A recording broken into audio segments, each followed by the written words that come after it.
tal? Muy buenas tardes, muy buenas noches, muy buenos días. Bienvenidos a un episodio más de Escriturama. Esta es nuestra segunda temporada y a medida que vaya avanzando la temporada, irá avanzando el liberazo que tenemos atrás de nosotros.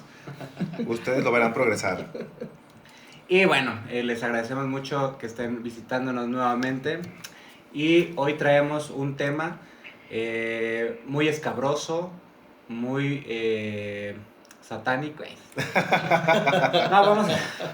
Cada vez mis introducciones cada vez son más piteras. Creo que me estaba dando cuenta, güey.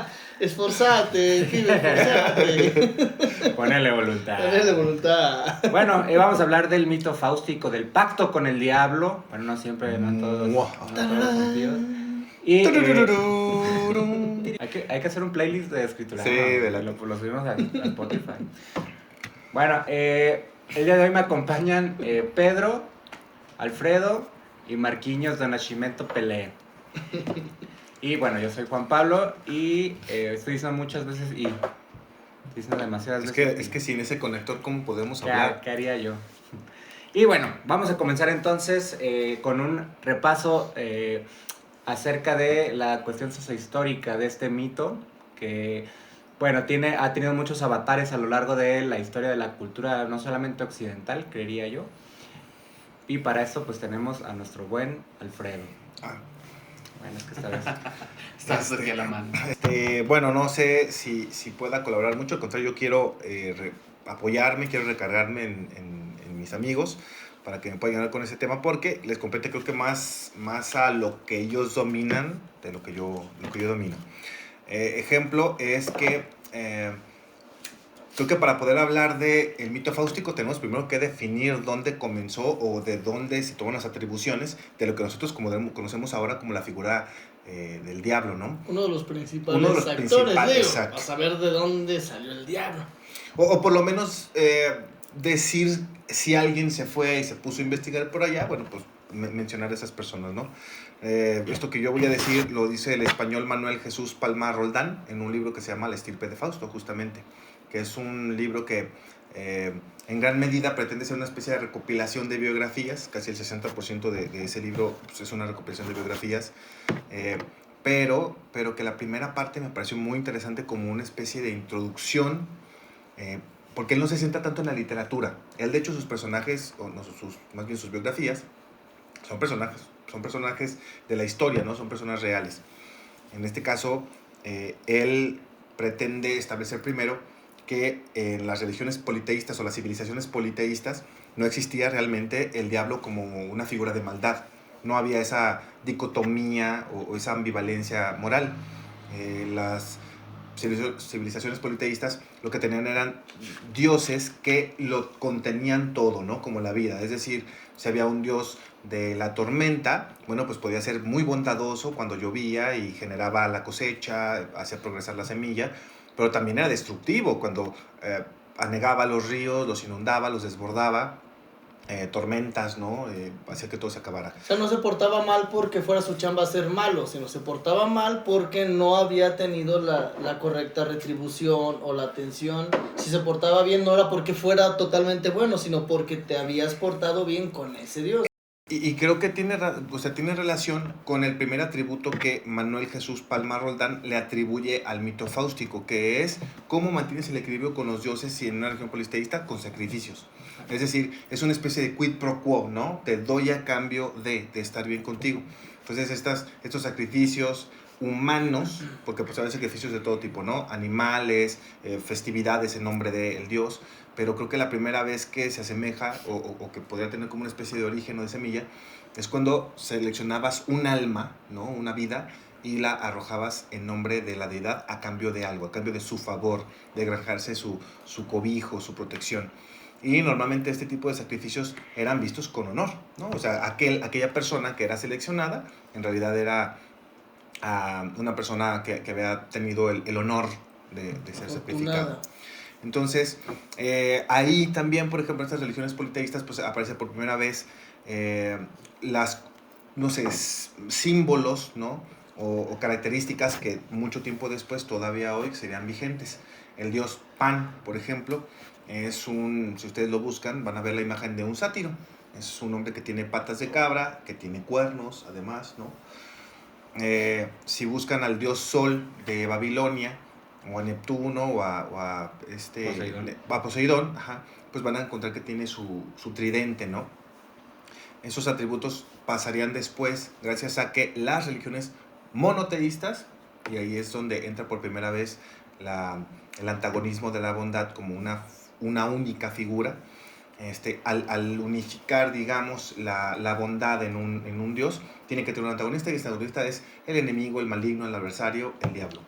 Entonces, estas religiones monoteístas lo que hacen también es utilizar a la hora de ir proponiendo o pretendiendo la evangelización y el cristianismo, utilizar las creencias que ya estaban ahí en esas tierras que pisaban, con la intención de utilizarlos como elementos que facilitaran Sincretismo. el sincretismo. El sincretismo. Ojo, aquí por ejemplo, tenemos dioses del infierno como Hades, como Plutón, pero en realidad no es porque ellos fueran malos, es porque era su chamba, les tocó estar ahí, es su trabajo y están ahí en la búsqueda de este equilibrio. Entonces, Es que ¿a dónde van los muertos? O sea, Ajá. se muere alguien, Es una ¿no? rola, ¿no? De Kinky. ¿A dónde irá? Si alguien se muere, ahí queda su cuerpo, lo entierran, pero también había un alma. Trasciende. Entonces, esa alma se tendría que ir a un lugar, o sea, no podía quedarse en la tierra, o en la tierra, sí, o sea, tenía que irse a algún lugar, entonces, y por eso existe, por ejemplo, ese infierno griego, pues no tiene nada que ver con Con el la infierno concepción cristiano, cristiana, ¿no? Es exacto. un lugar donde están los muertos nada más. Exactamente. Entonces no es porque sean malos, no es porque tengan esa parte negativa, sino simplemente era su trabajo. Sí, eran parte del equilibrio, ¿no? Era el elemento equilibrio que les había tocado en función. Y bueno, ahora sí, ya si tienen a las religiones monoteístas a un solo Dios que tiene que acaparar toda la bondad, pues tiene que tener su anverso, y ahí es donde entra por primera vez la figura del diablo, que se alimenta de todas estas creencias que ellos ya determinan como paganas, ¿no? Las comienzan a absorber, los Lo adoptan. que estaba mal Sí. desde la perspectiva cristiana. Entonces, es un poco decir, si es cierto lo que tú creías, si existe Dionisio, si existe Loki, ¿no? Para para los nórdicos, si existe Pan, pero en realidad esas personas configuran lo que yo te voy a decir como el lado anverso, el lado negativo de todo esto. Entonces, creo que es la primera vez que existe la figura del diablo, el cristianismo así lo impone. Ya tenemos entonces los primeros dos atributos, que es el quid pro quo, el sacrificio, yo te doy algo a cambio de que tú me des algo, y comienza a permear ya las figuras que va a utilizar el cristianismo para darle una imagen, ¿no? al diablo. El mismo cristianismo creo que se le atribuye los primeros pactos con el diablo. No sé si tendrían que definirse ya como fáusticos, porque todavía faltaría bastante para que existiera Fausto, pero creo que Fausto terminaría como recopilar como una especie de fuerza céntrica que tuviera para jalar tanto del pasado como del presente hacia sí mismo, ¿no? Como una especie de fuerza gravitatoria, ¿no? Entonces, lo mismo que atrae todo el pasado, sigue después, tal vez como ondas de choque, llegando hacia nosotros con la fuerza del Fausto. Por eso le llamamos hoy el mito fáustico. Pero en realidad el cristianismo comenzó a hablar de santos, o recopilar la idea de personas relacionadas con la religión que habían tenido esos pactos, ¿no? La historia de San Cipriano, la historia de San Basilio. San Basilio fue el primero que se supone que ayudó a romper un pacto con el diablo de una mujer que pretendía una doncella. Se dice, por ejemplo, incluso que el Papa Silvestre II, si ustedes por ahí le echan una búsqueda rapidísima para que no se detengan tanto en lo que no vale tanto la pena, pero pues es el papa que pasó como el papa que pactó con el diablo para poder llegar a ser papa, ¿no? Así pasó a la historia. Creo que lo que siguió fue la creación de la cosmogonía para poder justificar todo esto, ¿no?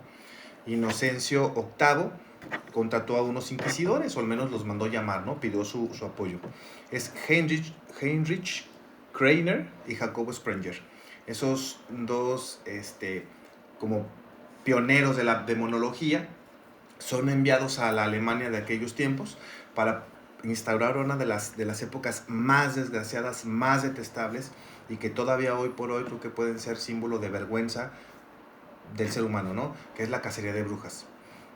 Se murieron más de 60,000 personas en toda Europa como la cacería de brujas, gracias a que estos dos hombres que les mencioné, que su nombre no puedo recordar, crearon lo que se llama el martillo de las brujas, ¿no? El Maleus Maleficarum, exacto.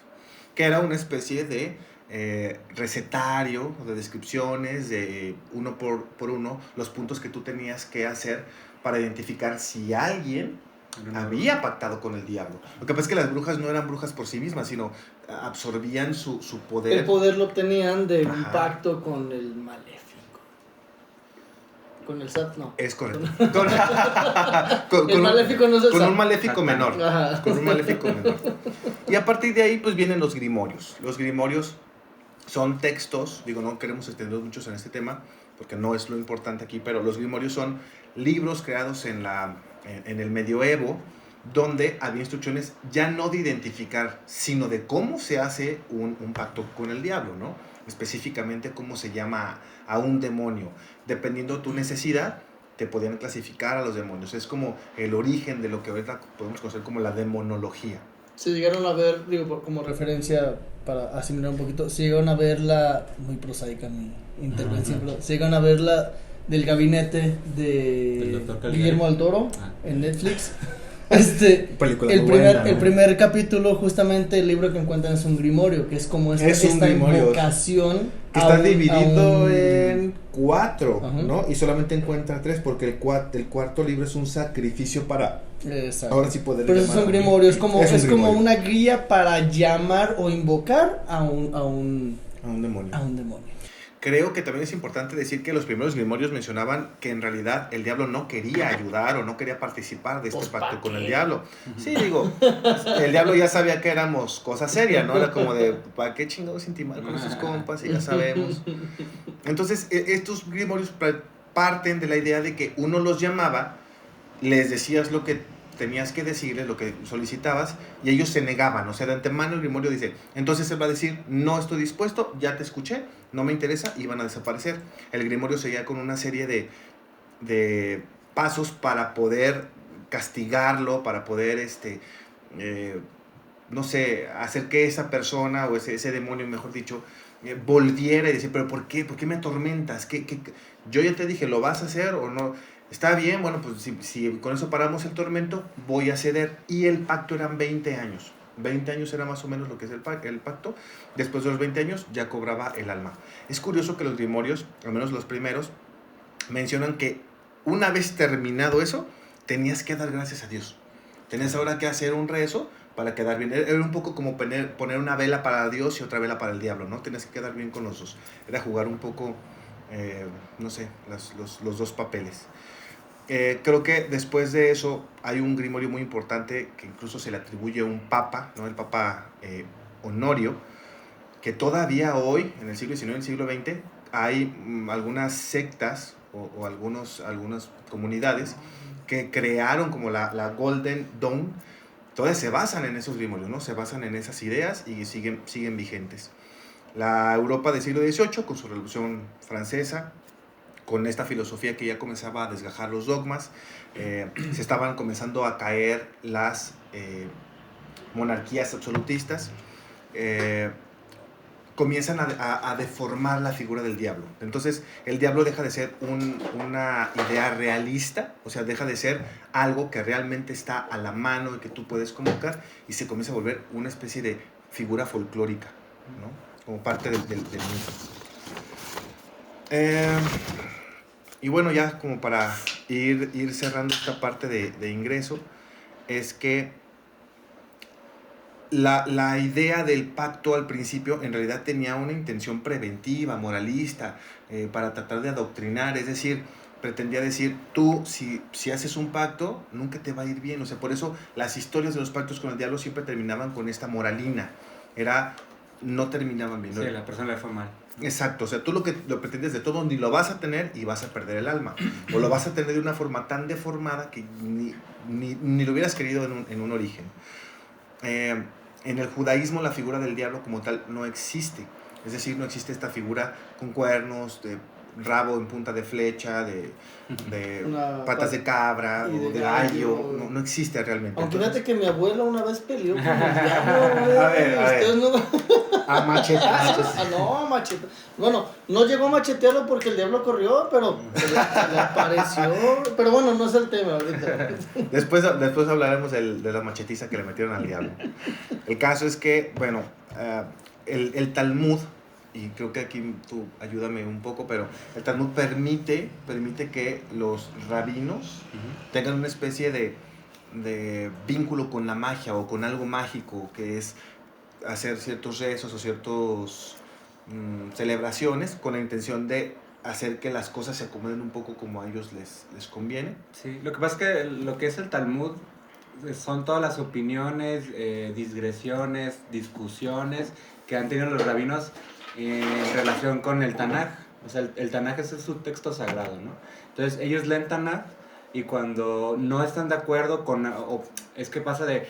¿Pero qué quiso decir aquí cuando Dios le dice, sal de tu casa, sal de la casa de tu padre, sal de tu patria? ¿Qué quiere decir eso? ¿Le está diciendo que en realidad se salga de la casa de su papá o se refiere a la nación? Esas son como las interpretaciones. En todas las interpretaciones, ellos van, o sea, tú como judío te estás obligado a ir a escribir tu opinión o tu interpretación en el Talmud.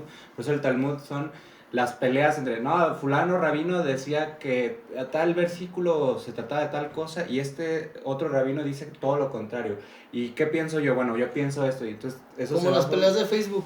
Ándale. De hecho sí, o sea, sí es como su red social de hace 1000 años, ¿no? Pues no sé cuánto tendrá...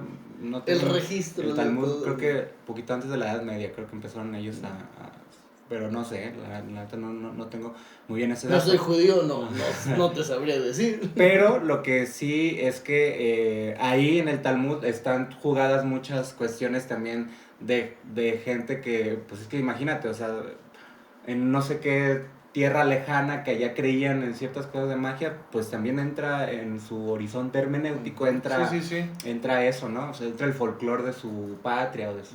Y que tal vez ya con una intención de una xenofobia que tal vez no se definía en ese momento, pero que tal vez con los ojos podemos definir como xenofobia, le empezaron a atribuir a los judíos como ser los intermediarios, los magos, los nigromantes, los intermediarios, que eran los que tú ¿qué es lo que deseas? Yo tengo el poder, yo tengo el grimorio, yo ahorita lo convoco para que te seas ti.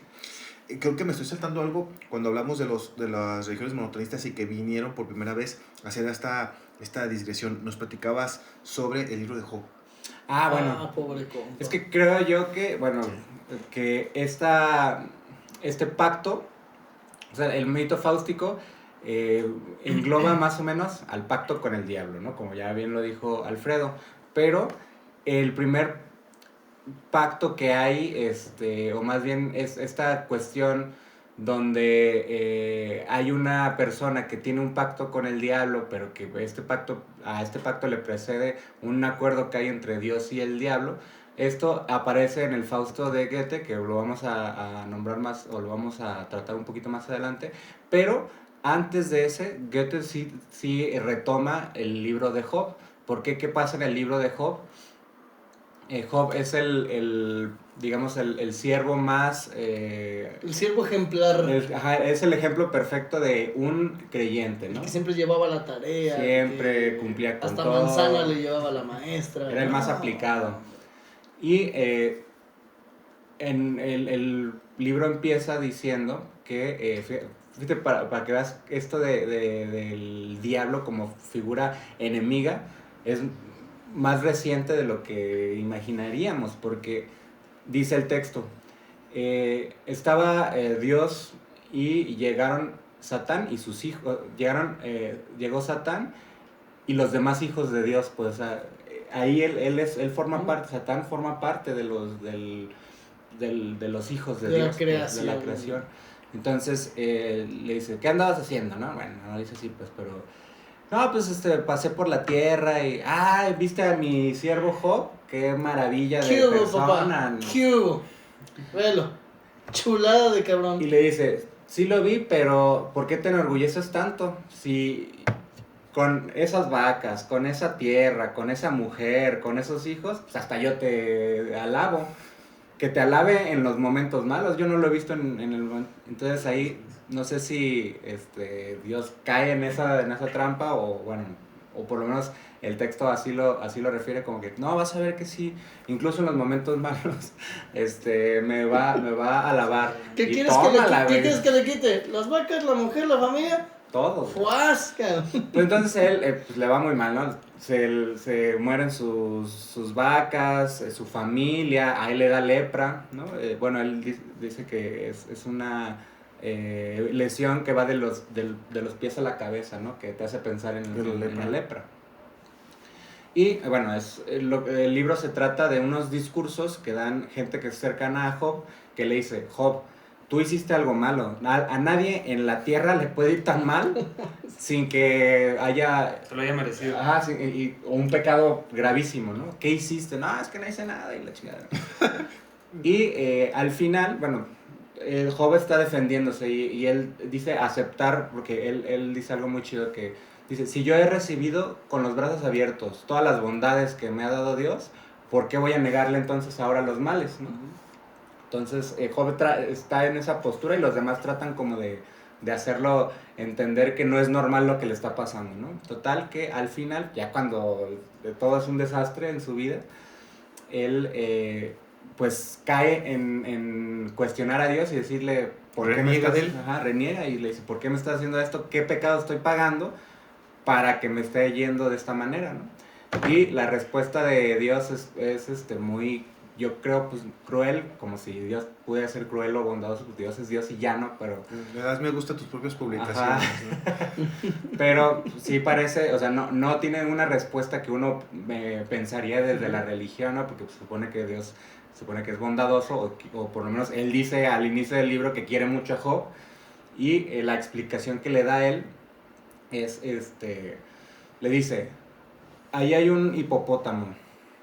¿Lo ves? No, pues que sí. Ese hipopótamo tiene unos colmillos mucho más poderosos que los tuyos, que él puede comer lo que sea. Él tiene las patas más grandes, robustas, que tú no eres nada, o sea, las tuyas no tienen nada que hacer con él. Su tórax, dice, habla como de sus costillas son como palancas, como si se estuviera refiriendo como a una máquina, ¿no? Y dice, él es más fuerte que tú, es más veloz que tú. Y él nunca ha cuestionado una sola de las cosas que yo he hecho.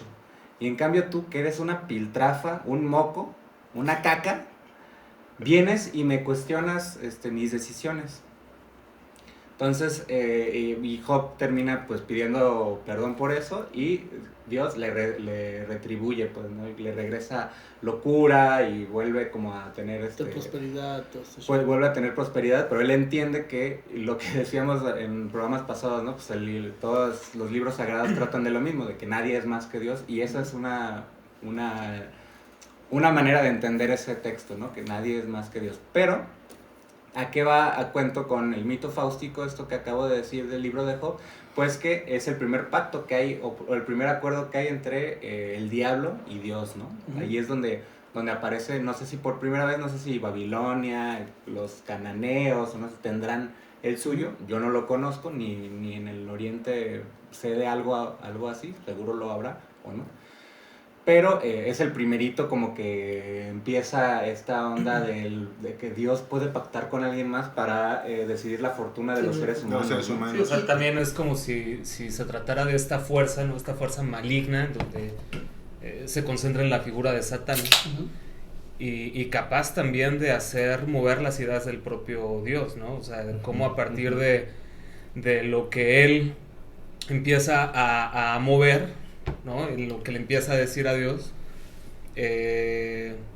lo convence de que ponga la desgracia, ¿no? O que ponga a los hombres, a su creación, a prueba, ¿no? Y sí, o sea, eso pasa también, y ya lo vamos a decir más adelante, ¿no? Con lo de Fausto, cuando entremos a la parte de la obra de Goethe, pero también viene este pacto, ¿no? El pacto de Dios con Satán. Exactamente. Para que quede personificado esa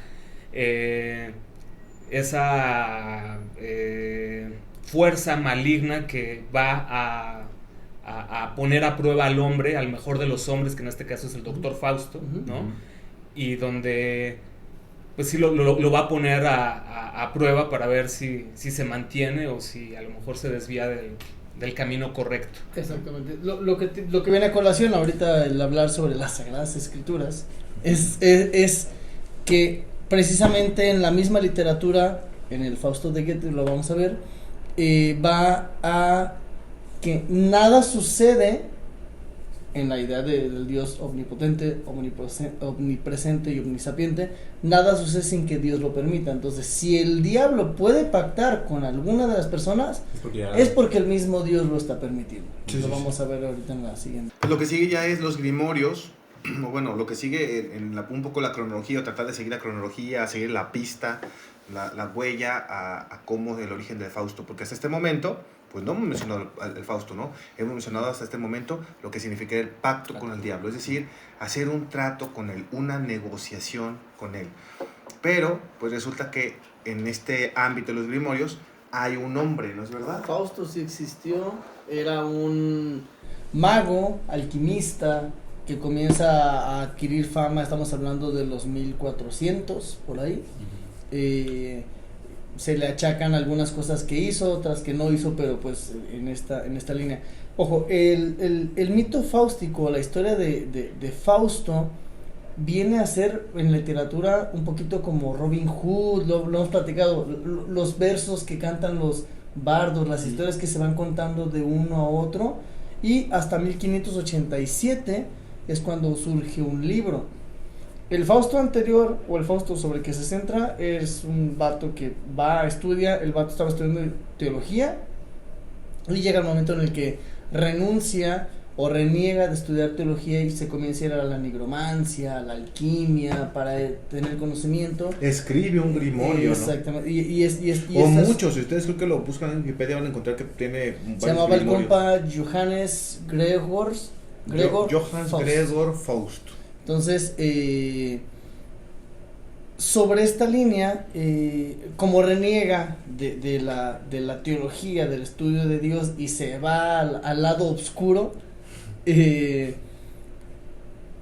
viene a ser, cuando aparece el libro de 1587, viene a ser el personaje ideal para demostrar que quien se sale de esta línea o quien reniega de Dios termina mal. Uh-huh. Tenemos en este primer libro a un Fausto que termina desmembrado. Hace el pacto con el diablo para tener los conocimientos, un poquito lo que habíamos platicado fuera de cámara.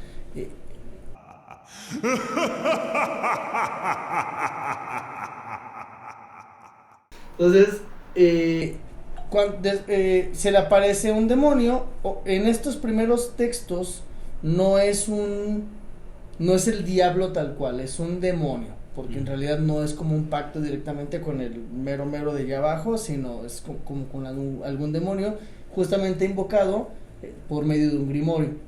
Hay un grimorio, de hecho por aquí lo que se llama Codex Gigas, que se llama la Biblia del Diablo, que tal parece lo que dice es que el diablo la figura más alta del infierno nombra un tesorero. Ese tesorero se llama Lucífugo no sé qué carajo se llama, ¿no? Ahí después ahí se lo pasamos, Lucífugo Rofucaul, algo así. El caso es que él es el tesorero, como es el tesorero, él es el que cuenta las almas, ¿no? Y él es el que dice como a qué demonio te tienen que mandar dependiendo de tus necesidades. El que va llevando las cuentas de la comisión. Es el SAT del diablo. Entonces, este primer libro aparece, en realidad tiene un texto bastante largo, pero es prácticamente, nace como con la intención de enseñanza en la Alemania, que estamos hablando de cuando surge en 1587, una Alemania donde ya tiene la parte protestante en el cisma de Lutero. Entonces, es como una anécdota o es una historia que se busca para que la gente entienda y aprenda que si renuncia de Dios, las cosas nunca van a terminar bien. Entonces ahí tenemos la base de un Fausto histórico que sí existió y es la primera aparición en cuanto a literatura ya de una historia, pero es una historia, el primer Fausto escrito es una intención didáctica, es como que aprenda la gente que pactar con el diablo es malo. Sí, y esto tiene que ver también con la curiosidad inherente al ser humano, ¿no? O sea, el espíritu de búsqueda que siempre ha sido, y con esto también el desarrollo de la técnica y un montón de cosas, ¿no? Que para, digamos, los fines del cristianismo, pues era muy, se le podía sacar poca ventaja a eso, ¿no? O sea, el asunto de tener un poco velado todos esos esfuerzos del hombre o esa curiosidad y mantenerlo quieto, ¿no? Le garantizaba de alguna manera al cristianismo que ante todo lo desconocido, todo lo que no era del dominio del hombre, la respuesta era Dios, y así se quedaba, ¿no? Entonces, todo lo que, por ejemplo, todos los que en su momento juzgaron por herejía, por salirse, digamos, de ese camino del discurso de la religión, pues por ejemplo pienso, no sé, como en Giordano Bruno, ¿no? Que a partir de ciertas intuiciones, la observación de las estrellas y demás, la percepción que tenía de Dios era una percepción mucho más amplia, ¿no? De lo que proponía el discurso religioso. Y aunque era movido por la intuición y la observación que tenía, en ese momento lo juzgaron y lo mandaron a la hoguera, ¿no? Entonces, no es sino ya hasta después, con una serie de desarrollos técnicos, que se empieza a ver que a partir de lo que alguien hizo por intuición, se empezaron a desarrollar otro tipo de observaciones que dieron... Que comprobaban un poco, ¿no? O mucho, ¿no? Sí. Entonces, pues el asunto también con esta lucha, ¿no? Pareciera entre la curiosidad del hombre, ¿no? De saber más y la conveniencia del discurso a lo mejor religioso de no necesitamos saber más, ¿no? Ahora, ¿cuál fue el pecado de Adán? La manzana era del árbol del árbol del conocimiento. Del conocimiento. Entonces, ¿qué sucedía? Basándonos en lo que dice la Biblia, en este entorno cristiano, Judeo-cristiano, más cristiano, porque era okay. ¿A qué iban? Era el punto de Pablo. Si tú estás diciendo mediante tus observaciones por intuición algo diferente a lo que está comúnmente aceptado, lo más seguro es que el diablo te lo dijo. Estás haciendo prácticas obscuras para llegar a ese conocimiento. Sí, esos eran los juzgados, pues. O sea, a lo mejor pienso que hay muchas cosas que ya después se desarrollaron en la ciencia ficción, como en Lovecraft, ¿no? Estos libros falsos como el Necronomicon y esta forma de revivir a los muertos. Yo pensaba de ver mis misterios. Sí, de hecho ahorita que decías eso de que Faust muere desmembrado, dijiste. Ajá. Pensé en un cuento de un escritor que pertenece al círculo de Lovecraft, que se llama Robert Bloch, un cuento que se llama El vampiro estelar, que al inicio lo que menciona es que él es un escritor de cuentos de ficción, pero que lo que va a contar a continuación tiene que ver con otra cosa, con una investigación, con esa búsqueda del libro de Verbis Mysteris, y que lleva tanto su curiosidad, otra vez la curiosidad, de encontrarse ese libro, de buscar el traductor, para conocer o tener acceso a ese conocimiento vedado, ¿no? Y pues esa curiosidad es la que lo lleva a tomar el libro, a leerlo, buscar un traductor y ver así con sus propios ojos la manera en la que como el traductor y él mismo comienzan a desmembrarse. O sea, es un cuento muy es horror, pues, pero me acordé de eso por la curiosidad esta, ¿no? O sea, de tener de ese tipo de conocimientos, ese saber. Que por lo demás Lovecraft era protestante, ¿no? O sea, según yo, él era protestante, y en realidad casi todos sus como personajes principales, por ejemplo, Abdul al-Hazred, pues también es un hombre el curioso árabe loco. que encuentra el Necronomicon y lo está leyendo, o sea, Y a él o también son se lo comen antropólogos, se lo sí. comen los demonios a plena luz del día. O sea, son antropólogos, son hombres que por horadar demasiado en el conocimiento, por ir a la investigación, encuentran lo que no debían y pagan las consecuencias, ¿no? Sí, de hecho, ese es como muchas veces el tema de los cuentos de Lovecraft, ¿no? Sí. O sea, como esa curiosidad La te delgada lleva línea, un exceso de curiosidad Ajá, termina en la locura o en la muerte. yéndole mal a quien rebasa esa delgada línea. Exacto. Y no sé si quieren que hagamos Pues esta una es la breve pausa porque acabamos Sí, con el... para ir al con pero el- no se vaya porque ahora sí comenzamos.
Bueno, pues en el bloque anterior comentábamos de el traslado del Fausto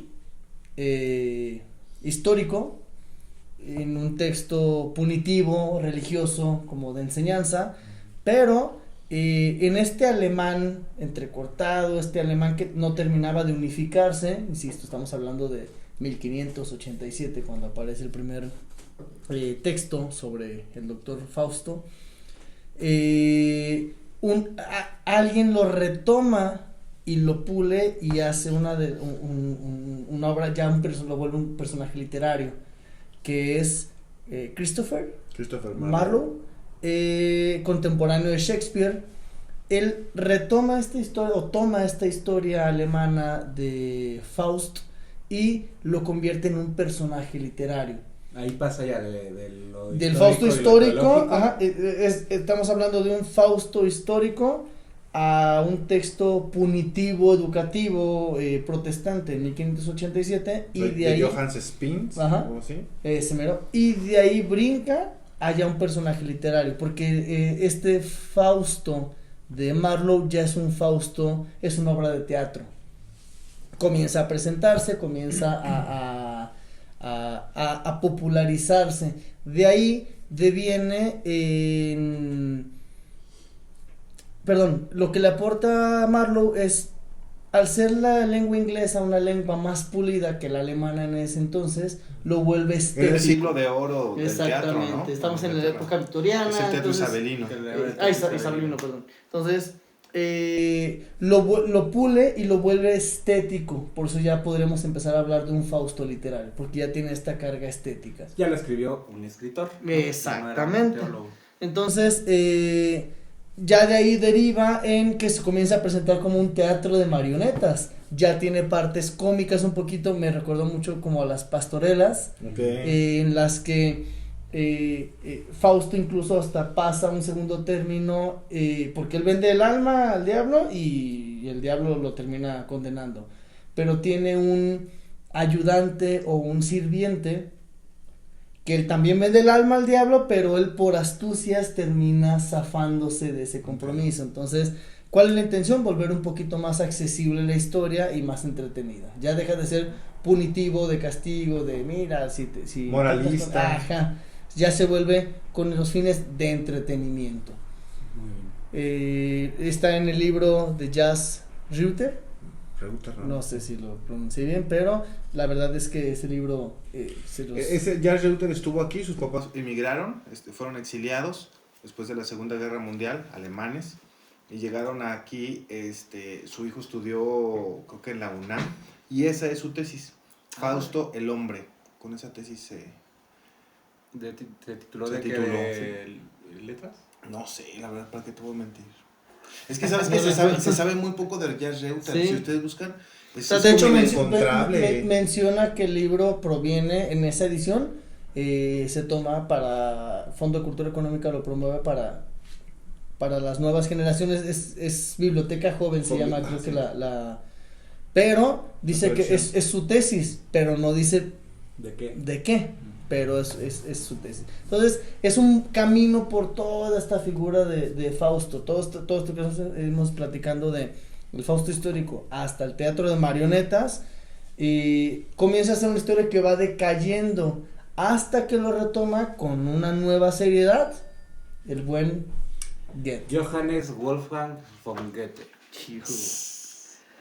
Bueno, ese libro es, yo creo que pues por principio de cuentas, pues la obra más importante de Goethe, de entre muchas obras muy importantes, ¿no? Que Goethe es digamos, el padre espiritual de Alemania en un sentido cultural, ¿no? De hecho, él era el foco a donde él iba, a Jena, a Weimar, estuvo también creo que en Hamburgo, a donde él iba, los intelectuales se dirigían a esa universidad. Era el rockstar literario. Pero cabrón, mamón. o sea, sí yo creo que la estrella más importante de esos siglos, ¿no? De Alemania, ¿no? Del siglo XVII y siglo XIX de Alemania. Él impulsa lo que será posteriormente el romanticismo alemán con un movimiento que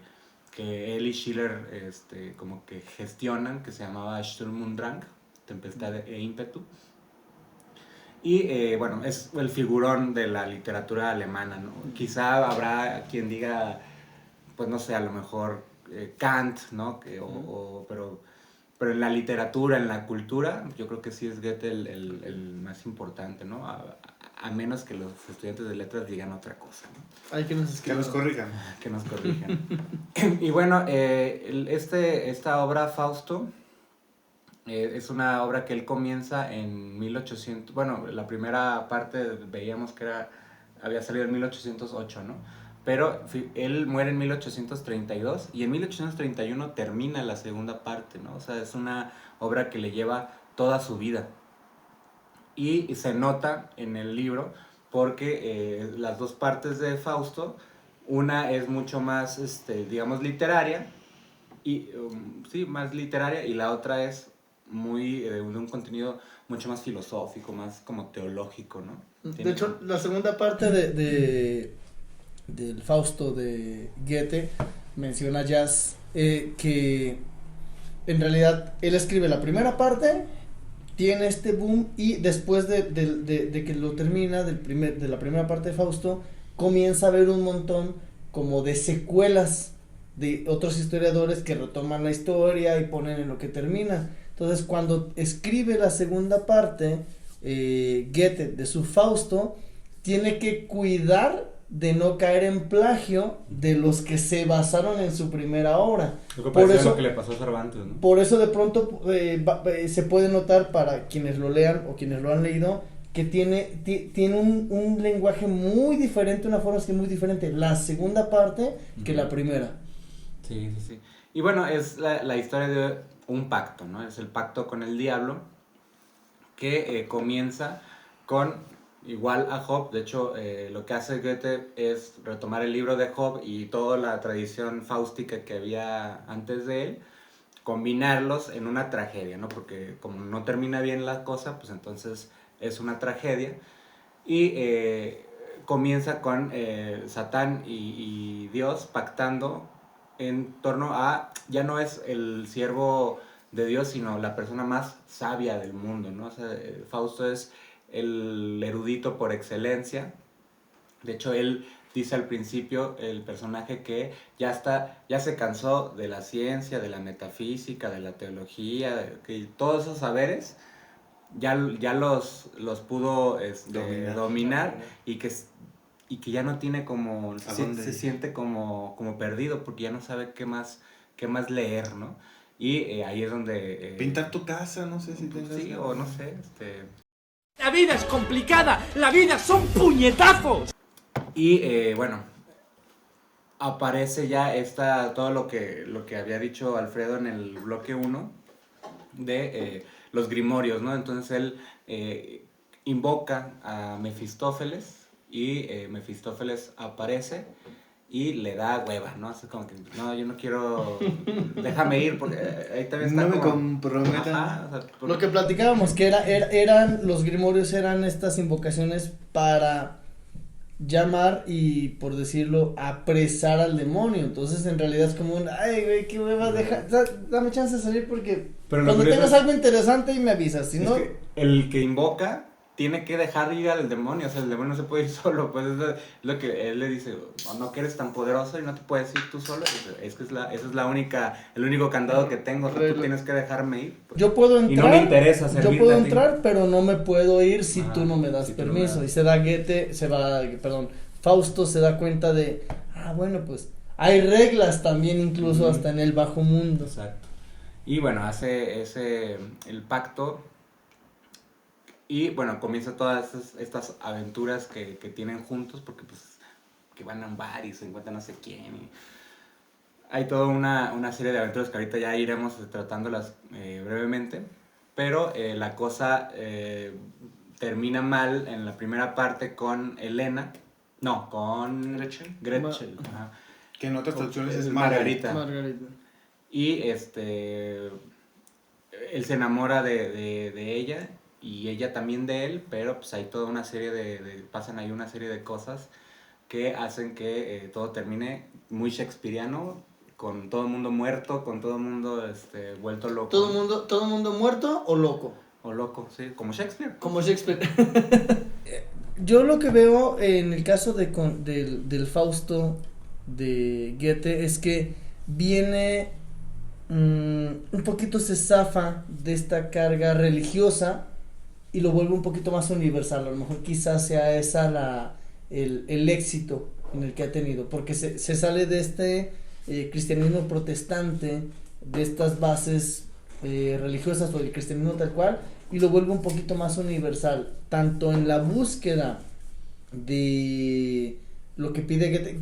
Goethe pide el poder vivir un montón de cosas que por los estudios, porque eso nos faltó comentar. ¿Cuál fue el pacto? Lo que Fausto, pacta con Mefistófeles es, por los estudios que no terminan de llenarlo, él siente que se ha perdido un montón de cosas. Entonces el mito fáustico viene de esta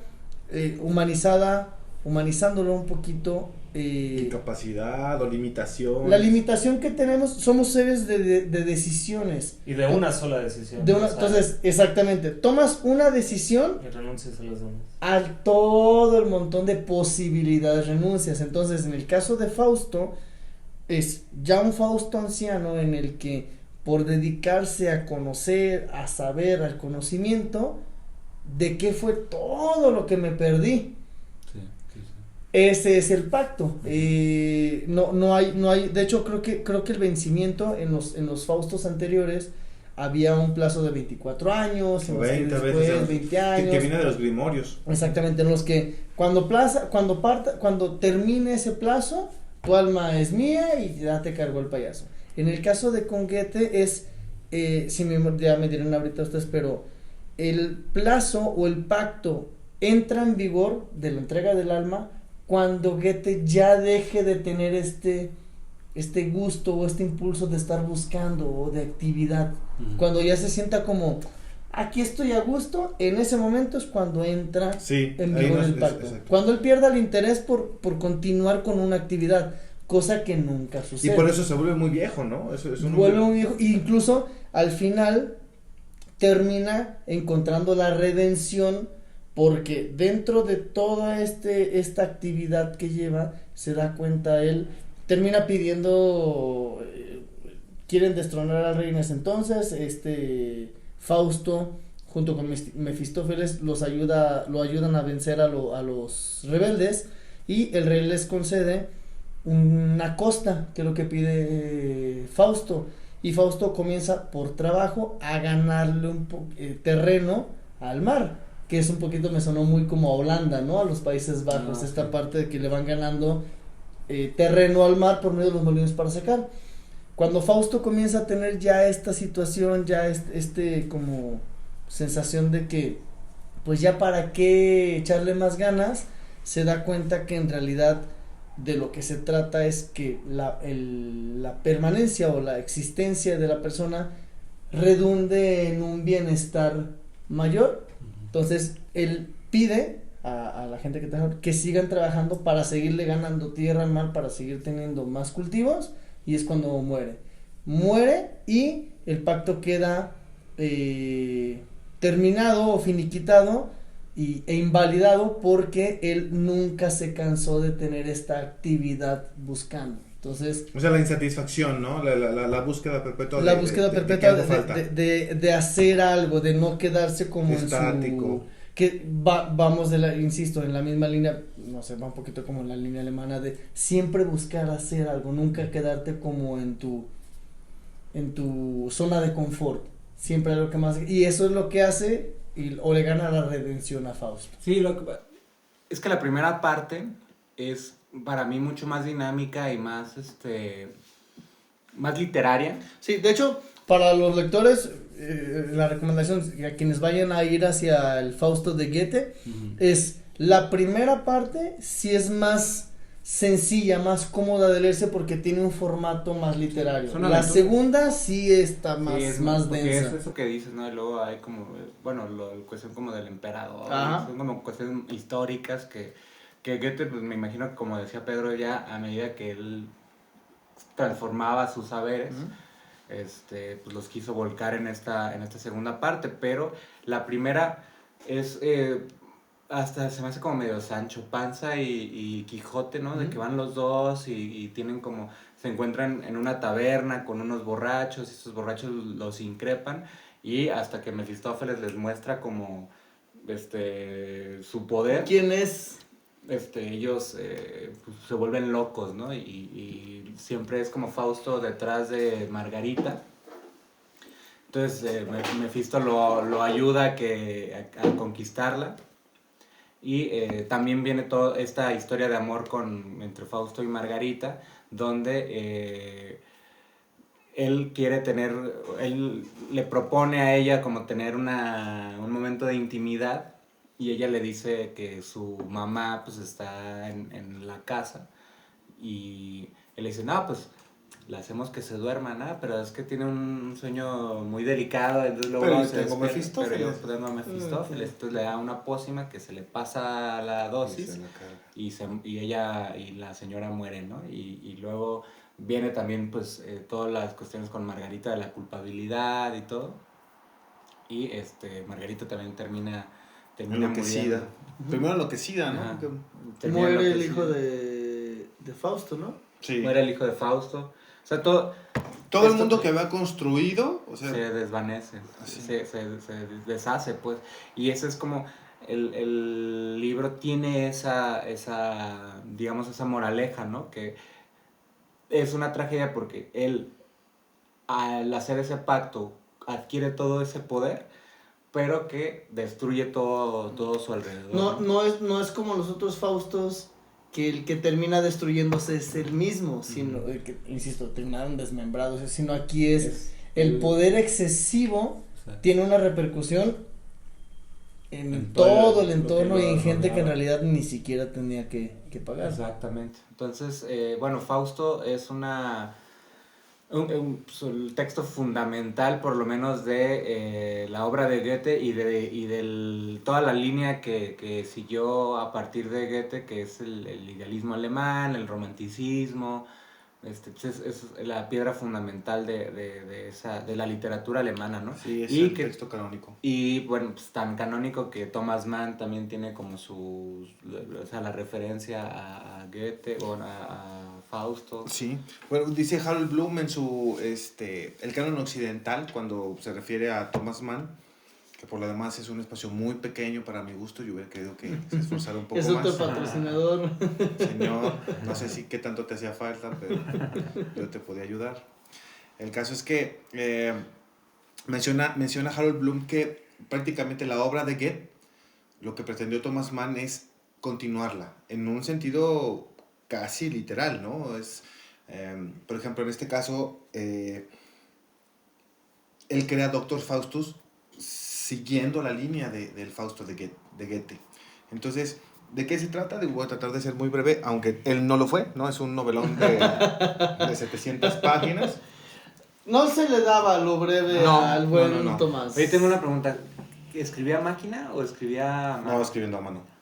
Sí, no mames, que es escribía a mano. Tenía pinche antebrazo como Sí. Popeye, güey, así, mamalón. ¿Qué es No, eso de albañil? Del mismo tamaño está La Montaña Mágica, los Bondenbrock. La obra más ambiciosa de él, ni siquiera son esas tres. Son 4 novelas que es la historia de José. Que yo pienso que José ya... el Soñador. José, ¿no? sí. Son 4 novelas, en realidad ya juntas han de ser 2000 y pelos páginas. No, lo breve no era lo de él. Pero No. José de Nazaret. No, José José el que lleva a los judíos a Egipto. Ajá. El que soñaba, que le dice al faraón de las 7 vacas, ¿sí? Ya Hace sé. una novela de él, pero 4 tomos. Órale. Sí, es prácticamente la biografía, ¿no? Bueno, aquí esto también es una biografía, pero esta es una biografía donde el narrador es Serenus Sydblom, creo que se llama Serenus Sydblom. Serenus Sydblom es un escritor y como su nombre lo dice, es un hombre muy sereno, es un hombre, es el raciocinio, es la representación de la paz, de la tranquilidad, del hombre que tiene la paciencia para poder determinar cuál es el siguiente acto, contrario al hombre del que él está, creo yo, enamorado, porque él mismo dice que siente un amor. Tal vez es un amor velado, pero todos sabemos que Thomas Mann era homosexual y que no es la primera vez que hace este tipo de amor, ¿no? Uh-huh. En La Montaña Mágica, por ejemplo, el joven Hans Castorp está enamorado del chico que le prestó su lapicero. En La Muerte en Venecia, este escritor renombrado, Gustav, está enamorado justamente de Tazio. Oye, pero ¿hay cartas de Thomas Mann hacia...? Tiene un diario donde te dice si cagaba aguado, si cagaba más sólido. Demasiado descriptivo. Demasiado. Sí, demasiado. O sea, no era una homosexualidad como oculta. No, era oculta. Lo que ocurre es que él lega sus textos y dice, ok, estos textos no se pueden abrir hasta 10 años después de que yo me muera. Y cuando se abren, él habla de su homosexualidad. Él llama inversión. Pero él sí tuvo parejas, Sí tuvo. Yo pensé que nada más era como que... No, sí tuvo parejas. Un pintor creo que estaba por ahí, pero él lo veía como, la forma en que él veía su sexualidad es muy interesante porque creo que él era más bien bisexual, ¿no? Sí, porque estuvo casado, ¿no? Y tuvo un chingo de hijos, ¿no? Entonces también... O sea, le dio duro. No, hay cartas a Katja o Katja, que es su pareja, su esposa, donde la enaltece, ¿no? Es la mujer que me dio la posibilidad de traer la vida al mundo. Pero no, sí dice lo que tiene que decir el señor. Bueno, en este caso, Adrián Leverkon es un músico de cámara, es un músico prodigio, es desde niño, un niño genio, que prácticamente ve a sus compañeros o los que lo rodean como menores, ¿no? Como que no le dan alcance. Todo lo que a los demás les cuesta ahora se lo hace casi de forma intuitiva. Entonces, Serenus, que es mucho más grande que él, le va siguiendo un poco los pasos, de ahí el enamoramiento. Y es una novela muy curiosa porque Piglia lo llamaba como una novela tesis, porque nace Levercon en 1880 y tantos, fallece en 1941. 1943 es cuando Serenus comienza a escribir la novela. Eso quiere decir que ambos vivieron la Primera y Segunda Guerra Mundial. Entonces, la novela trata de hacer una especie de comparativa entre la Primera y la Segunda Guerra Mundial. Al mismo tiempo, es casi un tratado musical.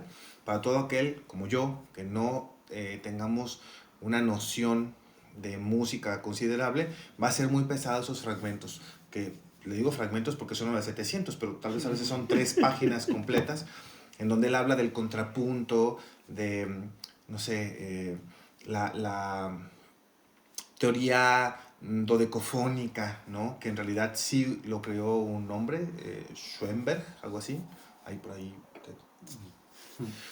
Me Pone la foto. Ajá. Para retribuirlo, porque Thomas Mann no se lo retribuye, ¿no? Él se lo adjunta a su personaje. No vayan a decir lo mismo, oye, lo mencionaron. No, yo mínimo ahí ese cuenta lo fotito invento. que aparezca. El mismo Thomas Mann no tenía nociones musicales y tuvo que ayudarse de Theodor Adorno para poder tener, que fuera verosímil. El filósofo alemán. El caso es que, y eso es lo importante aquí, lo que hace Adrián Levercon es pensar. Y creo que eso es un contrapunto con el Fausto de Goethe. Lo que plantea de alguna forma, porque también decir, lo que la novela plantea es como decir, lo único que para que sirva la novela es esto. No, solamente entre todas las cosas que habla, desde luego, entre ellas habla de la persecución del conocimiento, como si el conocimiento nos salvase. Bueno, pues Dr. Faustus es el anverso, ¿no? Es decir, nosotros estamos siempre atentos a que la música nos salve, a que la literatura nos salve. También ellos merecen ser salvada. La música está cayendo en una época de guerra, en una época de un politicismo recalcitrante, egoísta. Aparte, cuando se hace esta selección de los libros que van de acuerdo a la ideología que se busca, es también los demás se queman, se eliminan, se pasan. Exacto. La música que va de acuerdo a los ideales que se están manejando en estas se canalizan, se cooptan. En estas sociedades fascistas se quedan hasta ahí. Lo que se sale de eso no existe. Se va también. Entonces creo que es la intención de... Hay cosas que tienen que ser salvadas, que vale la pena salvarse. Entonces Levercon dice, yo voy a ser esa persona. No era humilde Levercon, ¿no? Te va a decir humilde, no, era un hombre soberbio. sencillito. Era, no sé si argentino o borgiano, pero humilde no era. O sea, borgiano. Del cual te dijo, yo voy a hacer algo nuevo y reforma la música. Pero para eso pues necesita la ayuda del adversario, ¿no? Como decía el Talmud. Hay algo muy curioso. Quien lea a Thomas Mann, sea lo que sea que lea, las novelas, los cuentos, incluso Fiorenza, esa obra de teatro hermosísima, van a encontrarse que es un escritor realmente hiperrealista, ¿no? Es muy detallado. Entonces es muy curioso que en esta novela por primera vez pudiera darse a entender ese momento fantástico o irreal o sobrenatural en donde el diablo tenga una conversación. Bueno, lo hace con una maestría increíble, porque en realidad es un hombre que se encierra, es un hombre muy hermético, Adrián Levercon. Lo que hace es encerrarse y entonces su psique comienza a deteriorarse, ¿no? Hay como una especie de punto de quiebre. Las lecturas que puedan hacer de ellos, desde luego, todas son válidas. La que yo hago es la de un hombre que ha fragmentado su psique, que ha perdido esa noción de la realidad. Personalidad o este personaje no real. Que al mismo tiempo, creo yo, podría simbolizar la entrega hacia un arte. O sea, si tú estás dispuesto a dar el alma por la revolución de la música, quiero que lo demuestres. Y él da el alma, ahí se le va la vida, ¿no? Levercon muere en el 41, en el 43 hace escrito el falso biógrafo, ese Serenus. Y entonces la novela es algo muy importante, bueno, me parece muy importante, porque en realidad no es una biografía cronológica. Constantemente está saltando del momento del 43 que él está viviendo, que es donde la guerra está en su punto más álgido, y regresa a decir lo que hizo Leprechaun, como una forma de decir, ya alguien intentó de forma pasional meterse y entregarse a una idea sin pensar antes en el raciocinio. En realidad es algo así. Digo, de resumir 700 páginas está muy bien. No. O sea, estás dando apenas como el gancho para que vayan y lean a Thomas Mann. Pero aparte, digo, después del Fausto de Goethe, creo que Doctor Faustus es una de las obras más, en cuanto a mito fáustico, como novela, Sí, creo son que sí. de las obras que más... Otra cosa importante, Fausto de Goethe es una obra de teatro. Viene como en ese formato. Es que viene en un formato como de obra de teatro. Ahí dice, ¿no? Es una tragedia, ¿no? Pero yo no soy ni cerca a alguien que sepa de esas cuestiones, pero a mí no sé si me lo parezca tanto porque hay fragmentos, o bueno, sí, como episodios que parecen más de novelesco. Yo ¿no? creo que él comenzaba a hacer esa ruptura porque, digo, no hay trasero que alcance la representación de una obra así de... Lo que no les hay comentaba, trasero. estamos hablando de Marlowe, que viene en esta representación teatral de la historia de Fausto. Goethe lo vuelve, o sea, agarra lo que sería una obra de teatro, pero lo lleva más allá, No, y porque tiene tomemos un en montón cuenta- de consideraciones que van más allá de lo que se pueda representar. Y era en muy de la escena. época, porque por ejemplo Schiller con Lucinda también tiene como formato, de hecho creo que Villoro dice él se refiere a una obra de teatro de Goethe que Schiller vio que no iba a funcionar porque no tenía las características como para que funcionara como obra de teatro. Y Lucinda de Schiller también tiene como esta onda, este problema de, pues es como una... O sea, está chida, pero para obra de teatro él se lo puede quería presentar. llevar al teatro, pero ese libro no es precisamente como... El escritor francés, premio Nobel de literatura, Roger Martin Dugard, escribió una novela que se llama Jean Barois, buenísima, se la recomiendo muchísimo, que en realidad tiene formato de teatro. Y en una introducción que yo leí sobre él decía, creo que lo que pretendía Goethe, y mencionó también a Schiller, mencionó también a Strindberg, esos hombres de teatro del momento, dice, quizá querían darle introducción y poder a la narrativa más que a la forma, dice, pero la forma los impedía. Y él entonces lo que crea es una novela en forma de obra de teatro, o sea, como si fuera la estructura. Sí, pero ese, voy a poner entre comillas, problema que tienen Goethe, Schiller, de querer hacer algo en el formato teatro, pero que se desborda por la narración. Sí, es muy de la época. De esa época, la transición. Sí, pienso también, y ya lo habíamos, creo que ya salió, ¿verdad? El de Sexo, con el Marqués de Sade, ¿no? Que también había muchas ideas filosóficas y, o sea, monólogos muy largos, que difícil es pensar que eso pudiera a lo mejor representarse, ¿no? Pero creo que también tiene que ver con cómo vemos el teatro a lo mejor ya de manera más actual, ¿no? Eso sí. Pues sí, el teatro de aquella época no es... Sí, porque los inicios, por ejemplo, de Fausto de Goethe, pues también es una obra hasta coral, ¿no? También hay coros, ¿no? Había rimas. Y exactamente, entonces, y sobre todo la primera parte, ¿no? Que estaba más cuidada con esta... Y cuidada, y por la época en la que la escribe. Sí. No es lo mismo inicios de 1800 que sale a cuando sale la segunda parte. Cuando la termina, ¿no? Que ya dijiste que son casi 30 Como años 30 años de diferencia, más o menos como 30 años que le lleva a terminar con la obra, ¿no? De Fausto. Sí. Digo, con Sade nada más de repente, incluso si fuera obra de teatro, que yo sé que ya hay muchas personas que lo están intentando, aquí a Guadalajara ha llegado Saló, ¿no? De repente con los 120, pero a mí lo que me parecía muy difícil en esas obras de teatro era que mencionaban a 5 personas y de repente ubicaras en la posición, a mí siempre me causó un problema, ¿no? O sea, fulanito estaba haciéndole oral y ubicar las rompecabezas, la verdad, a mí me sellaba. Métete en una página cultural, es Pornhub. Ahí ponle Marqués de Sade. Vas a encontrar estos problemas de quién es quién, gráfico. Es un puzzle. La de Fellini, ¿no? ¿Qué era Fellini? Pasolini. Pasolini. 120 días. Estabas a un Pasolini de... Un Pasolini Me quedé a un Pasolini. Pero bueno, pues esa es la... ¿Algún otro comentario respecto No sé si pues quieran entrar a la pasamos- parte como de en dónde se encuentra Eso el me mito gustaría. fáustico. Eso me gustaría. ¿Por qué no pasamos al tercer al bloque? tercer bloque? No pacten con el diálogo, denos un momento.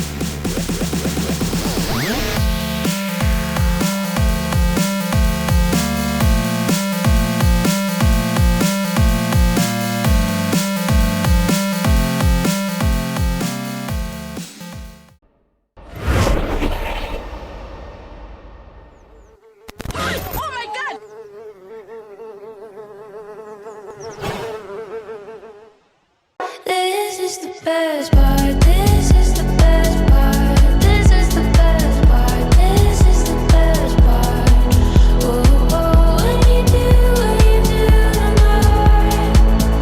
This is the best part. This is the best part.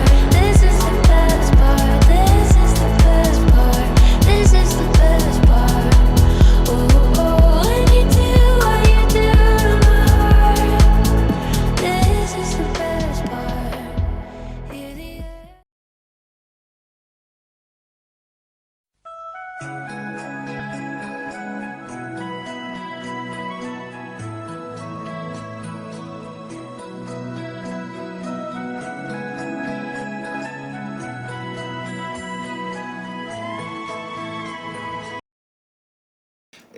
Quiero decir que el mito fáustico no solamente permea la literatura, sino que permea la música y por lo tanto permea toda nuestra Toda la cultura cultura. popular. Creo que llega al cine, ¿no? Araña los largos dedos demoníacos y llega hasta el cine. Sí, por ejemplo, lo que pensamos es que el mito fáustico precede a quizá productos culturales que nosotros podemos ver en el cine, en las series de televisión, bueno, ya ahorita ya no son series de televisión, son como de streaming. Las plataformas, ajá. Como de plataformas, o películas, etcétera, o discos de música. Por ejemplo, hablaba Pedro del de Agalloch, el de Camelot, ¿no? The Black Halo también es un libro, es un disco que está, es un disco conceptual, ¿no? Que habla de Fausto.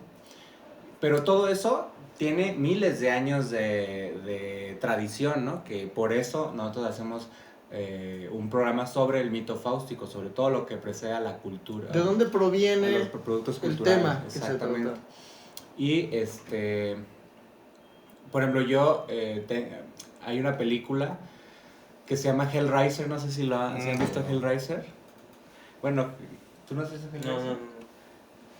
Pues ese, de hecho, si yo les pongo la imagen de uno de los demonios, van a saber luego cuál es, porque es muy famosa, es cuate que está como pelón con un buen de clavos. Ujú.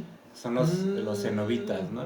¿Qué pasa ahí? Un güey se encuentra un cubo en un mercado y ese cubo te servía para invocar a unos demonios, a los cenobitas.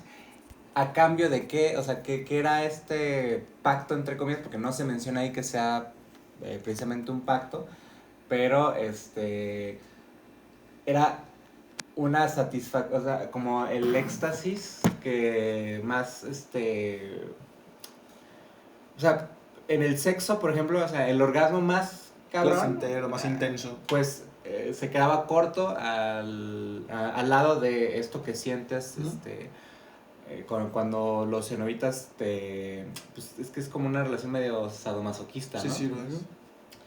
Y bueno, ¿qué pasa? Que tú por tener este pacto con ellos, puede llegar a pasar que pues ya no vuelvas al mundo normal. Pues de hecho hay también como una onda como de locura, ¿no? O sea, quien experimenta eso queda loco y al final pues estos cenobitas llegan por ti y como a este Faust Ujú. te desmembran, ¿no? O sea, ese es como el castigo que tú tienes por haber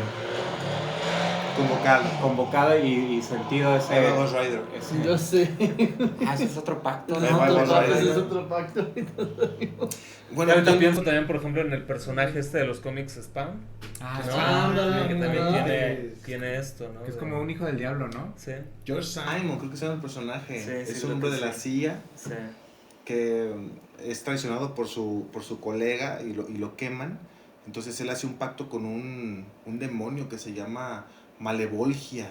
Ah, mira, ya. Malevolgia. Tú supiste más de eso, sí. Y Malevolgia es pues, una especie de payaso, gordinflón, achaparrado, que le permite regresar a vengarse, pero regresa él como una especie de cazaalmas, Ujú. ¿no? Entonces él aprovecha sus poderes y no le hace caso a nada. Digo, un poquito más, como referencia cinematográfica, más prosaica, pero la verdad es que, pues, tiene Muy que quedar ilustrativa, muy bastante ilustrativa, útil. bastante agradable.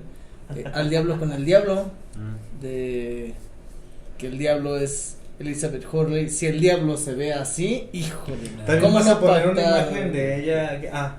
Solamente para. ¿Cómo no pactar con un diablo así? Pero donde un vato le vende el alma al diablo a cambio de conseguir el amor de la chica que siempre le ha gustado.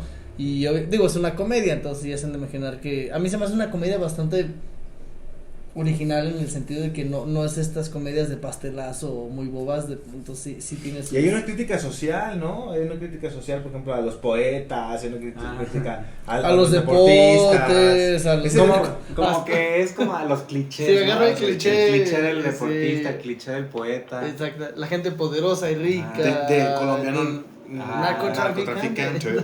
O el que es muy sensible porque como que él se da cuenta que a ella le gustan los hombres sensibles y pide Ser sensible. Y, Pero pues se pasa. Se la pasa llorando. y llora con el amanecer. Es una buena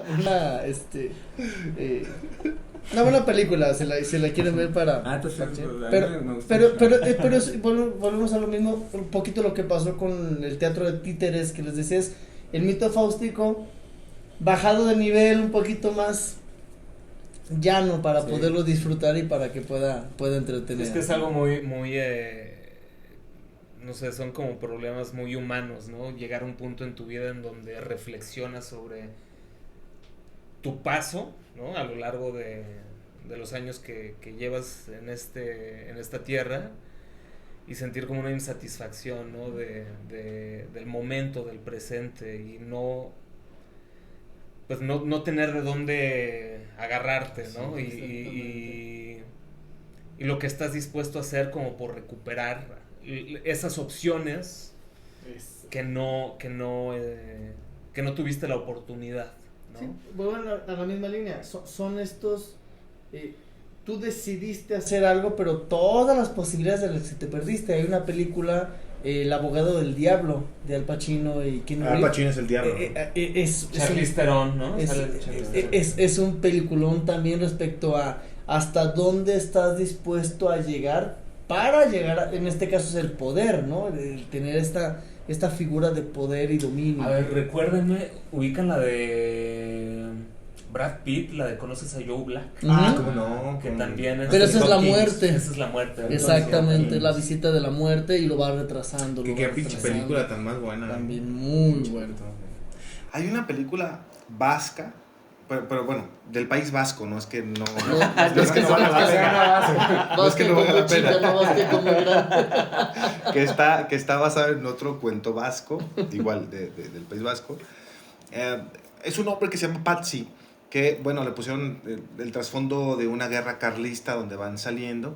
Es un herrero que vive constreñido en un pueblo. Ay, no me acuerdo cómo se llama, Aldea, no me acuerdo cómo se llama su pueblo. El caso es que hay una niña que fue como categorizada como huérfana y que cuida el párroco, y el párroco, como es muy viejo, se la lega a una mujer como encomendación, y él ayuda, ¿no? El párroco ayuda para que esa niña pues sobreviva y vaya a la escuela y haga su vida lo más natural posible. Tiene una quemadura la niña, tiene una quemadura de este lado, y ella juega, como es muy pobre, juega con una muñeca hecha de hoja de maíz, o sea, solamente como ligada, y le dan la forma de una muñeca. La niña sufre mucho lo que hoy llamamos el bullying. Y llega un hombre que se llama Alfredo Ortiz.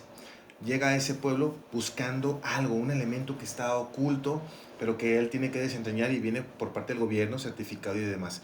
Para no hacer muy extenso eso, porque creo que vale mucho la pena, no es una película de terror, ¿no? Es una película más bien de fantasía, porque está rescatando el folclore vasco. Okay. Entonces, es un herrero que capturó a un demonio que venía a cobrar su alma porque él había pactado la venta de su alma. Entonces, él había tenido encerrado en una jaula a ese demonio por mucho tiempo. El ingreso de esta niña a ese lugar, porque le decapitan la muñeca y avientan la cabeza para allá, entra y libera a ese demonio. A partir de ahí, bueno, las cosas son muy interesantes. La película desde que comienza dice, ¿no? Es un hombre que tan malvado, el mismo infierno no lo querría. Me parece una película... No es Joe Black. O sea, Joe Black sí es... A mi consideración, yo prefiero ver 1000 veces más Joe Black, pero pues un domingo ahí que se les atore, pero cumple. Vean el Rementari. Ahora, el mito fáustico no nada más va en la línea de la venta del alma, ha ido emigrando y evolucionando, más bien dicho, respecto a, creo que es la esencia, es el alma porque nace de una situación religiosa, ¿no? Pero es más bien esta... Es como perder tu sustancia, ¿no? Ajá, perder algo valioso, algo ¿Te importante. acuerdas cuando Bart vendió el alma? Bueno, ahorita. ¿Cuándo qué? Bart vendió el alma. No sé cómo. En Los Simpsons, sí. Que no vende daba el alma, sombra. que da un papel, el alma de A Bart. Milhouse, se lo Ajá, vende a el alma de Milhouse, Bart. Sí. Perdón, pero Entonces, no. Otro mito fáustico en Los Simpsons, en la cultura popular.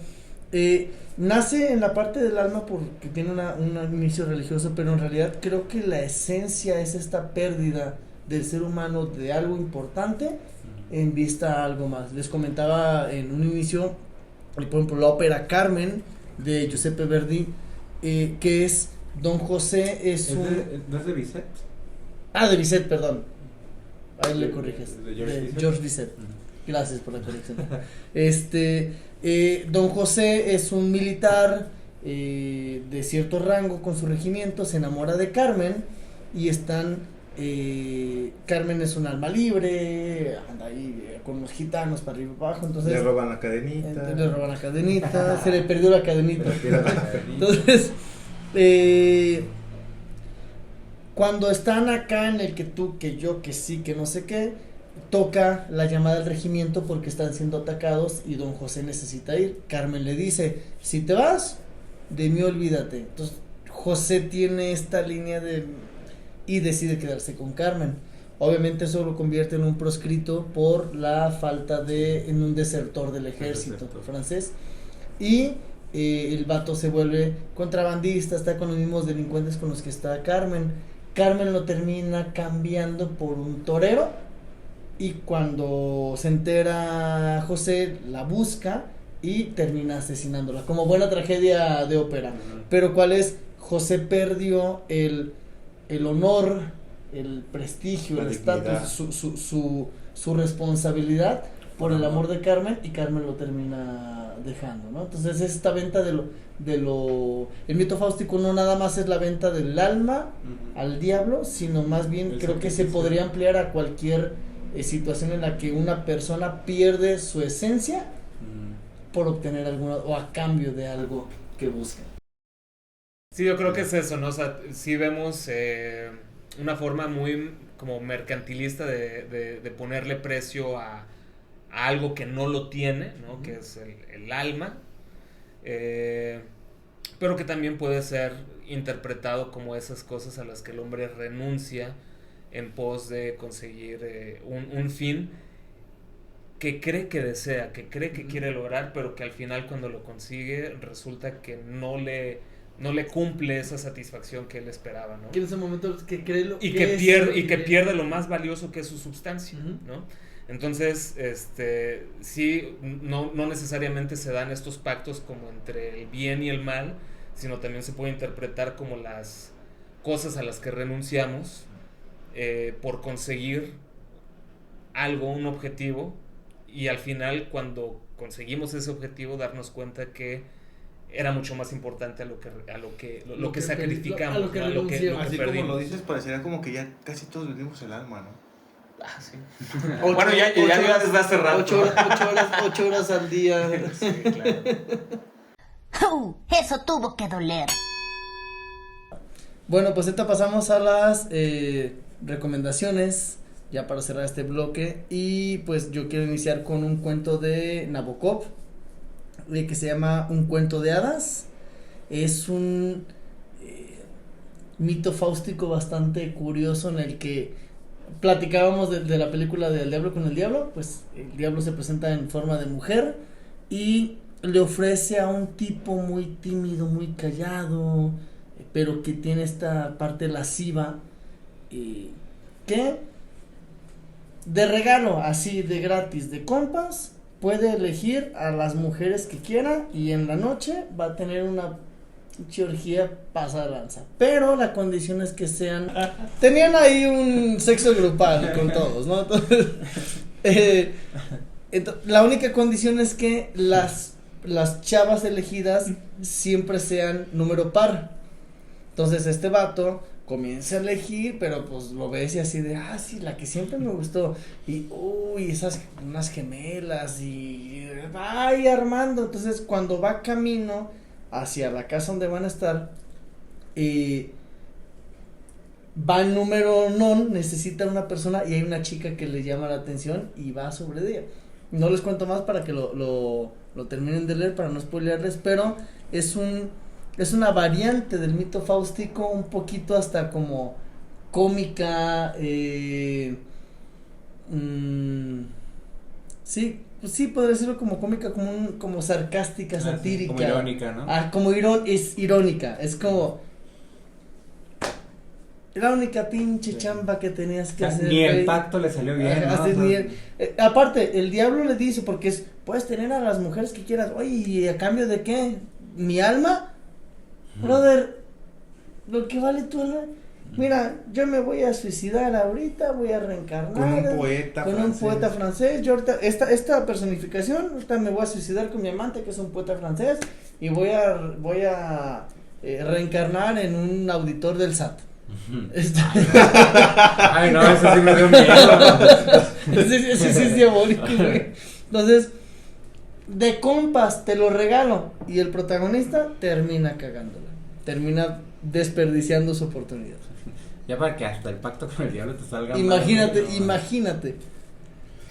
Ay, pues yo quiero recomendar un cuento de Max Beerbohm que se llama Enoch Swamps. Enoch Swamps es un escritor que lo describen como un borrón, con una persona gris, con una persona que no tiene presencia y que está acosando un poco al narrador de este cuento y a un pintor que hace retratos de personas importantes. Entonces, en este cuento, Enoch Swamps es un hombre que vende su alma al diablo con la intención de ver si la obra narrativa que, bueno, no narrativa porque creo que no es narración lo que escribe, pero bueno, su obra literaria va a trascender 100 años adelante. Entonces le pide al diablo si le puede dar la oportunidad de viajar 100 años adelante solamente para comprobar cuál es la posición que él tiene allá adelante, ¿no? Pero aparte de la presentación está, hola, soy el diablo. No, sí, es una presentación. Quizás me recuerdas por películas. O sea, me recuerdas por la Biblia. Al diablo con el diablo. Pues se le aparece. El narrador que está asistiendo a todo eso trata de convencer a Enoch Swamps de que no lo haga, pero Enoch Swamps es una persona bastante soberbia, ambiciosa, orgullosa, sobrada de sí mismo y apocado al mismo tiempo. Entonces hace el trato y dice, ok, en 1 hora nos vemos aquí. Dice, te voy a poner en contexto. Aquí enfrente en 100 años va a seguir estando la biblioteca ahí. Lo único que tienes que hacer es cruzar la calle. Aquí sigue habiendo un café, no es el mismo. Te cruzas y búscate en los anales de la literatura. Y aquí mismo nos vemos en 1 hora. ¿Ah? Entonces todavía se queda él y le dice al diablo, al narrador, no te vas a llevar su alma. Le dice, pues que eso no depende de ti, eso ya ocurrió, ¿no? Y él está pensando, se sale, ¿cómo puedo yo ayudar a Enoch Swamps? Y cuando lo espera ahí y se le vuelve a aparecer, dice que pues, despide fuego, humo por todos lados. Y él está enojadísimo con el narrador. Le dice, sí fui allá. Y aparece mi nombre en la literatura. Dice, desgraciadamente aparece como un cuento, escrito por ti, que se llama Enoch Swams, donde dice que yo vendí mi alma al diablo. Pasé a la historia como un personaje de ficción. Y entonces, no, pero es que yo nunca quise hacer eso, pero lo hiciste. O sea, lo hiciste, lo vas a hacer en el futuro. Cuando yo ya no esté y cobre mi alma, me vas a condenar a ser un personaje de ficción. Y está encabronadísimo, ¿no? Y pasa el diablo y se lo lleva. Pero estás hablando de que está chido porque te trasladas 100 años después en la que el autor afirma que su cuento, platicando, justamente el cuento que estás Tal leyendo cual se es va. el que en 100 años... Que tuvo incluso el boom. personaje que narra se llama Ajá. Max Beerbohm. Ajá. Entonces todo coincide, ¿no? Parecería que esto es la cuarta, rompe la cuarta pared. La cuarta pared. Entonces es cuento de quién? Max Beerbohm. Ese sí lo encuentran donde quiera, buscan en Enoch Swams y ahí va a estar el cuento de Max Beerbohm. Bueno, yo iba a recomendar Dorian Gray, pero como Dorian Gray ya tenemos algo preparado para Dorian Gray, pues me voy a ir a la rubia básica que soy y voy a voy a recomendar Juego de género. Juego de 10 cosas que 10 cosas que debo 10 decir. cosas que... No, pues al diablo con el diablo. Les voy a recomendar al diablo con el diablo porque es totalmente el mito fáustico, pero llevado a ya lo hablamos hace rato, es una cuestión como de comedia, es una comedia romántica protagonizada por Elizabeth Hurley y Brendan Fraser, que recientemente, ¿no? Ha estado- ganador Ganó del Oscar por la película de The Aronofsky. Whale. Pero bueno, es básicamente un tipo que quiere conquistar a una chica que creo que es su vecina, vive en el mismo edificio. Creo que sí, ajá. O se cambian al final al mismo, no me acuerdo pues, pero... Y el diablo, que es Elizabeth Hurley, le propone, ¿no? Que le da un aparato para que Como pueda un viper. Ajá. El viper son... Sí, es que- ya, que será como- ya no sé si... Pero que será como... Le mando un fax. Como 2001, 2002. Sí, Sí, yo ya. creo que sí, sin bronca más o menos. Y bueno, hay una serie ahí de cosas porque todo le sale mal a él. porque Pero mal. es que él puede ver lo que ella escribe en su diario, entonces ella dice, no, pues que a mí me gustaría que mi hombre ideal es un tipo con mucho poder, ¿no? Entonces él pide poder y resulta que es un narcotraficante. Narcotraficante que lo colombiano. están persiguiendo a balazos, entonces ya su rescate pues es este vipercito que le dan. Cuando las cosas salen mal, marca el 666 y lo saca salva. de la realidad. Entonces, que intelectual, entonces es un poeta que Que es homosexual. es homosexual. Y que ya tiene quien le esté calentando la cama, ¿no?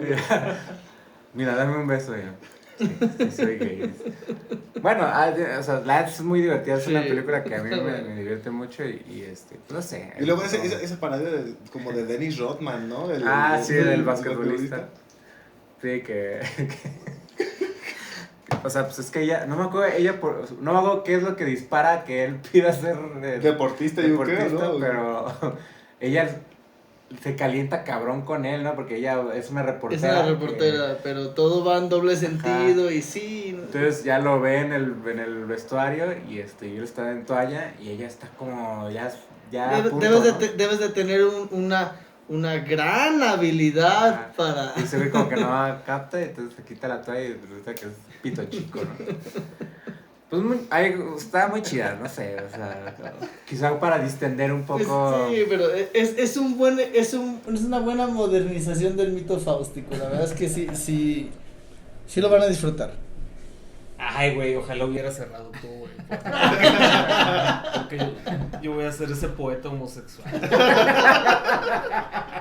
Sí, güey, yo a modo de conclusión lo que decía es, bueno, de lo que deriva de Fausto, de este personaje, espérate, güey, es que es un sabio, ¿no? Un sabio que tiene una aspiración de querer conocer más, de acaparar no sé, una totalidad del conocimiento, a lo mejor no por una codicia material, ¿no? Pero sí por un saber más allá, un saber más profundo, y que es capaz de de perderse a sí mismo, ¿no?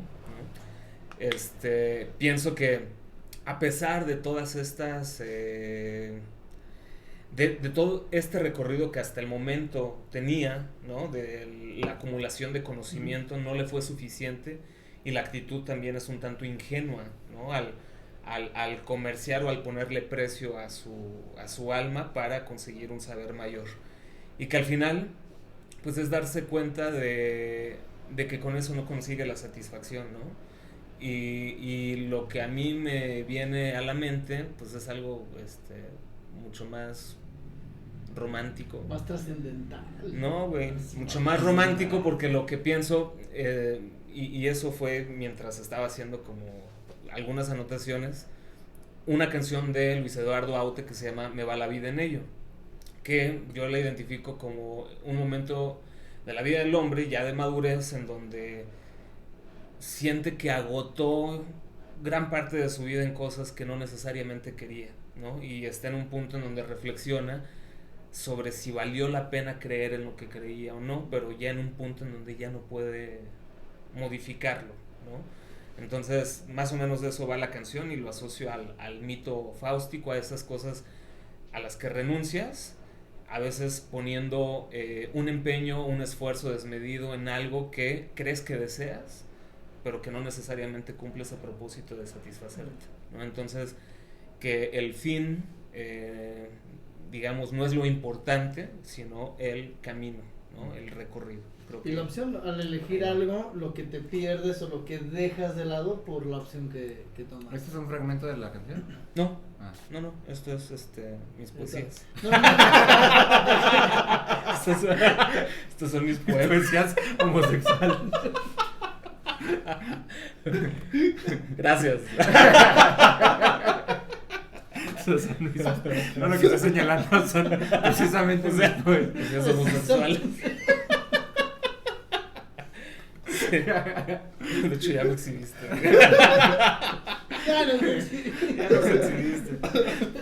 Ay, güey, ya ves cómo si hubiera estado mejor que terminas con el diablo, güey. Bueno.